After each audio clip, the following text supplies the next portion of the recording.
Hi guys! Nahihirapan ba kayo mag-type o mag-search nung gustong-gusto mong i-order pero hindi mo alam ang pangalan o sounds like lang at nahihirapan kang i-search? Punta ka ng Shopee app mo. Di ba doon sa search bar, merong camera? Ano ba ang purpose ng camera na yan? Halimbawa, may nakita kayo sa Facebook, sa YouTube, ng isang gamit, isang bagay na dumaan lang sa feeds nyo o biglang nag-pop up ng ads. Screenshot nyo lang yon. Tapos, nakikita nyo yung camera na yan. Pagka-screenshot nyo,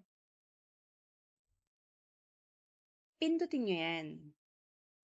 Tapos yung na-screenshot yung picture, yun ang i-click nyo.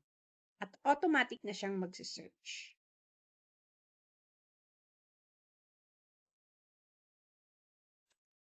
Ganun lang. Ganun lang kasimple at ganun lang kadali.